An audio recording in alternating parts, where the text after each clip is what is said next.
Welcome to another video of Looker Studio. तो आज के इस वीडियो में हम देखेंगे कि लूकर स्टूडियो का जो डैशबोर्ड है वो किस तरह से काम करता है, किस तरह से आप इसके अंदर जो है रिपोर्ट्स बना सकते हैं। तो लास्ट वीडियो में हमने ये कवर किया था कि किस तरह से लूकर स्टूडियो का यूज आप करते हैं बेसिकली रिपोर्ट्स को एक तरह से ग्राफिकल फॉर्म में दिखाने के लिए। अच्छे अच्छे इसके अंदर हमारे पास चार्ट्स रहते हैं, पाई चार्ट हो गया, टेबल हो गया, डिफरेंट डिफरेंट काइंड के चार्ट्स इसके अंदर हमारे पास हैं। तो अब उसका डैशबोर्ड का एक बार ओवरव्यू देख लेते हैं, फिर हम आगे देखेंगे कि किस तरह से इसको आप यूज करते हैं। तो यहाँ पर ये लूकर स्टूडियो का डैशबोर्ड ओपन है। जब आप lookerstudio.google.com पे जाएंगे तो जो फर्स्ट पेज आपके पास आएगा वो यही आएगा। तो सबसे पहले इसके अंदर जो है हमारे पास क्रिएट का ऑप्शन है। तो यहाँ पर क्रिएट पे क्लिक करके आप ये क्रिएट कर सकते हैं बेसिकली। तो फर्स्ट जो है हमारे पास रिपोर्ट है।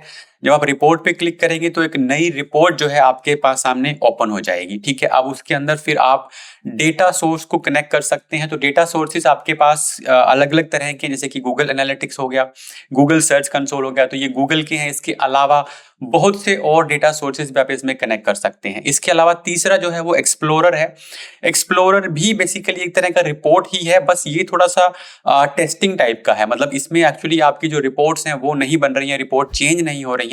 एक तरह का एक एनवायरनमेंट है जहां पर आप क्विक डेटा जो है ला सकते हैं और उसको एक तरह से चेक कर सकते हैं, टेस्ट कर सकते हैं।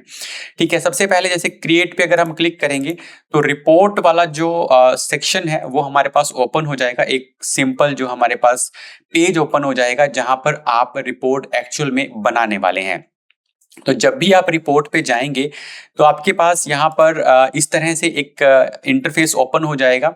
ये बेसिकली प्रॉम्प्ट है, ये हमें बताता है कि आपको इसके साथ एक कनेक्टर कनेक्ट करना होगा। तो डिफरेंट कनेक्टर्स हैं, देखिए यहाँ पर ये गूगल के कनेक्टर्स हैं, 24 गूगल के हैं। इसमें गूगल क्वेरी, बिग क्वेरी, ये सारे आ जाते हैं। इसके बाद पार्टनर कनेक्टर्स हैं, जैसे कि इसके अलावा आप किसी को भी कनेक्ट करना चाहें, जैसे शॉपिफाई हो गया। अब ये गूगल एनालिटिक्स है लेकिन ये सुपर मैट्रिक्स का है। ठीक है, इसके अलावा गूगल माई बिजनेस, ये भी सुपर मैट्रिक्स है। शॉपिफाई हो गया, माइक्रोसॉफ्ट हो गया, ठीक है, जेसन हो गया, कई तरह के, मतलब ऑलमोस्ट सभी तरह की एप्स जो हैं वो इसमें कनेक्ट हो जाती हैं। ठीक है, पिंटरेस्ट ऐड है, गूगल एडसेंस है। ठीक है, ये सारे के सारे हमारे पास ऑप्शन हैं। लगभग हमारे पास ये अराउंड 600 के करीब कुछ हैं। ये इनका डेटा यहाँ पर हमारे को मिल जाएगा। 1307 तो ये पार्टनर कनेक्टर्स हैं, और अगर हम गूगल की बात करें तो 24 ये हमारे पास गूगल के हैं। ठीक है, इसके अलावा माई डेटा सोर्सेज के अंदर आपके पास कुछ प्री एक तरह से बिल्ट रिपोर्ट्स हैं, सैंपल्स हैं, इनको भी आप यूज कर सकते हैं। तो सबसे पहले मान लीजिए हम इसके अंदर गूगल एनालिटिक्स को कनेक्ट करेंगे। आप करना चाहें तो कर सकते हैं। ठीक है, अभी के लिए यहाँ पर मैं डेमो अकाउंट यूज कर लेता हूँ, तो इसको हम ऐड कर लेंगे। तो ये हमारे पास जो है गूगल एनालिटिक्स का जो डेमो अकाउंट रहता है गूगल का, उसको कनेक्ट कर देगा। और हम यहाँ पर आते हैं। अब यहाँ देखिए ऐड पेज का ऑप्शन है। ये बेसिकली जैसे आपका आप ये मान लीजिए गूगल डॉक है, लगभग वैसे ही है। ठीक है, अभी ऐड टू रिपोर्ट वाला ऑप्शन है, इसको मैं कैंसिल कर देता हूँ। तो ऐड पेज करेंगे तो यहाँ पर आपके जो पेजेस हैं वो ऐड हो जाएंगे। जैसे कि ये फर्स्ट पेज है, फिर सेकंड पेज है, अभी फर्स्ट पेज खुला हुआ है। जब मान लीजिए आपने यहाँ पर उस टाइम पे कनेक्ट नहीं किया, डेटा ऐड नहीं किया, तो यहाँ पर जाकर भी आप ऐड डेटा कर सकते हैं। फिर से ये हमारे को वही पेज ओपन कर देगा और फिर से आप अपना जो सोर्स है वो सिलेक्ट कर सकते हैं। इसके बाद ब्लेंड का ऑप्शन है। तो ब्लेंड बेसिकली क्या काम करता है, ब्लेंड जो है वो आपके दो कनेक्टर्स, जैसे कि अब मान लीजिए एक तरफ आपने गूगल एनालिटिक्स यूज किया और एक साथ आपने गूगल ऐड यूज किया, तो उन दोनों को आपस में ब्लेंड करने का काम ये करता है। ठीक है, तो इसको भी हम यूज कर सकते हैं।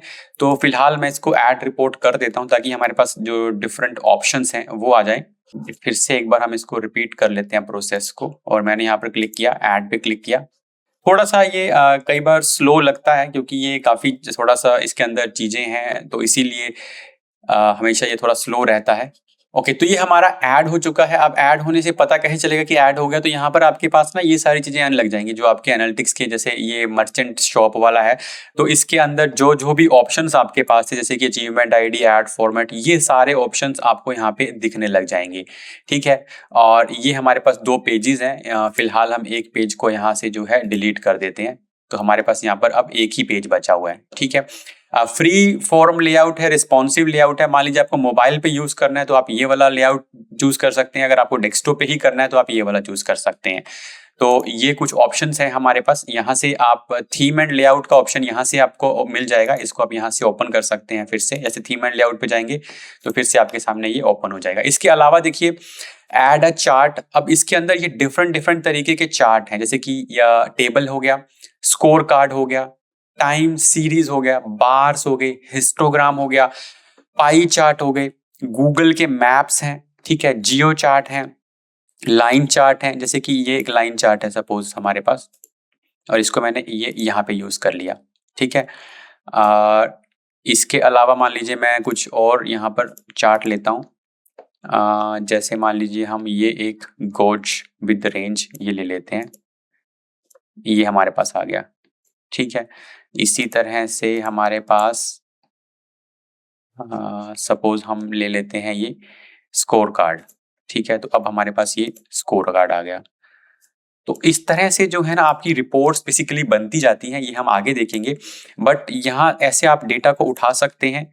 इसके अलावा देखिए इसके अंदर और क्या क्या ऑप्शन है, ऐड अ कंट्रोल, ये चीजें भी आप इसके अंदर ऐड कर सकते हैं। आप इसके अंदर इमेज ऐड कर सकते हैं, यूआरएल एम्बेड कर सकते हैं, टेक्स्ट ऐड कर सकते हैं, लाइन है, शेप्स हैं, थीम एंड लेआउट आपको बता चुका हूँ। और यहाँ से आप जो डेटा है वो यूज करेंगे, मान लीजिए हम यहाँ पर किसी भी पेंसिल आइकन पे जाएंगे तो उसकी प्रॉपर्टीज ओपन हो जाएंगी और इधर जो है हम डेटा को यहाँ से चूज कर सकते हैं, ठीक है। ये स्टाइल, इसके अंदर चार्ट का टाइटल दिखाना है नहीं दिखाना, कलर है, जैसे कि यहाँ पर आप कलर बार है ये सब चेंज कर सकते हैं, ये हम देखेंगे डिटेल के अंदर, बट फिलहाल बेसिक बेसिक चीजें मैंने आपको यहाँ पर बता दी हैं। अभी इसके अंदर ये चीजें बिल्कुल सेम जैसे आप गूगल डॉक जैसा ही रहता है, बट ये डिफरेंट है, मतलब वैल्यूज चेंज हो जाएंगी, ठीक है। ऑर्डर है, पेजेस हैं इसके अंदर, जो हमने न्यू पेज ऐड किया है, इन कुछ इंसर्ट करना है तो यहाँ पर भी ऑप्शन दिए हुए हैं, यहाँ से भी आपके सारे ऑप्शन है। व्यू करने का तरीका यहाँ पर चेंज हो जाएगा, ठीक है। कुछ एडिट करना है और फाइल में जैसे न्यू ओपन करना है या फिर थीम एंड लेआउट पे जाना है, कॉपी बनाना है इसका, तो ये सारे ऑप्शंस हमारे पास यहाँ पर अवेलेबल है। व्यू पे जाएंगे तो आपको एक्चुअल में रिपोर्ट कैसे दिखने वाली है वो आ जाएगा, और फिर से अगर आप एडिट पे क्लिक करेंगे तो आपका ये ऑप्शन हो जाएगा। इसके अलावा आप इसको शेयर कर सकते हैं, ठीक है। तो ये सारे ऑप्शन हो गए। अब वापिस हम आ जाते हैं अपने मेन डैशबोर्ड के ऊपर। अभी यहाँ पर देखिए ये कुछ पहले से बनी हुए टेम्पलेट्स हैं, अगर आप पूरे टेम्पलेट्स देखना चाहते हैं तो आप टेम्पलेट्स पे क्लिक कर दें। अब इसके अंदर कैटेगरीज बनाई हुई हैं, जैसे कि ये गूगल एनालिटिक्स के सारे टेम्पलेट्स हैं, ठीक है। ये बिग क्वेरी के टेम्पलेट्स हैं, ये गूगल शीट के टेम्पलेट्स हैं, ये यूट्यूब एनालिटिक्स का टेम्पलेट है, ये गूगल ऐड के टेम्पलेट्स हैं, इसी तरह से कंसोल का हो गया, सभी तरह के टेम्पलेट्स हैं इसके अंदर, ठीक है। तो अब आप क्या कर सकते हैं ना, मान लीजिए कई बार आपको बिल्कुल स्क्रैच से नहीं बनाना, तो आप क्या करेंगे, यहाँ से कोई टेम्पलेट उठा लेंगे। जैसे सपोज मैं यहाँ पर मान लो यूट्यूब का टेम्पलेट मैंने उठा लिया। अब टेम्पलेट के अंदर कुछ भी आपको नहीं करना होता है, आपको सिंपली इसके डेटा को रिप्लेस करना होता है अपने डेटा से। अब जैसे यहाँ पर मैंने जब क्लिक करूंगा यूज माय ऑन डेटा, तो ये मुझे मेरे यूट्यूब चैनल को लिंक करने के लिए बोलेगा, ठीक है। ऑथोराइज करना पड़ेगा मुझे, और फिर वहां से जो डेटा अभी फिलहाल इसके अंदर है ये वो डेटा उठाने वाला है और आपको पूरा का पूरा उसका जो बनाकर ये दे देगा। इसी तरह से मान लीजिए आपने दूसरा कोई टेम्पलेट यूज करना है, सपोज आपने यहाँ पर कंसोल का टेम्पलेट यूज करना है, ठीक है। एक कंसोल का टेम्पलेट हम यूज कर लेंगे, फिर इसके अंदर आपको अपना कंसोल कनेक्ट करना है। जैसे मैं यहाँ पर अभी यूज माय ऑन डेटा अगर मैं क्लिक करता हूँ यहाँ पे, तो कई बार ये रिफ्रेश होने में टाइम लगा देता है। एक बार हम यहाँ पर क्लिक करते हैं, अब रिप्लेस डेटा, ठीक है, सैंपल के अंदर रिप्लेस डेटा, यहाँ पर जाएंगे तो आपको अपना फिर से वही कंसोल कनेक्ट करना पड़ेगा और फिर ये आपके डेटा को वहां पर कनेक्ट कर देगा। तो ये हो गया। इसके बाद शेयर्ड विद मी, जो रिपोर्ट्स आपके साथ शेयर की हुई हैं, ओन्ड बाय मी, जो आपने बनाई हैं, ट्रैश, आपने जो भी रिपोर्ट्स जो हैं डिलीट की हैं, ये मैंने कुछ रिपोर्ट्स अभी यहाँ पर डिलीट की थी। इसके अलावा डेटा सोर्सेज में अगर यहाँ पर जाएंगे तो create a new data source पे आपको क्लिक करना है और फिर से आपके वही जो भी कनेक्टर्स हैं वो सारे यहाँ पर आ जाएंगे और आप डिफरेंट डिफरेंट डेटा सोर्सेज को यहाँ पर भी कनेक्ट करके रख सकते हैं, और जब आप बना रहे हैं तब भी वहां पर उसको कनेक्ट कर सकते हैं। तो ये तो हो गया गूगल लुकर स्टूडियो का डैशबोर्ड। अब इसके आगे की वीडियोस में हम ये देखेंगे कि और इसके अंदर क्या क्या चीजें इंपॉर्टेंट हैं, कैसे रिपोर्ट्स आप बनाते हैं। तो पूरी सीरीज होने वाली है। चैनल को सब्सक्राइब कर लीजिएगा ताकि कोई भी वीडियो जो है वो मिस ना हो।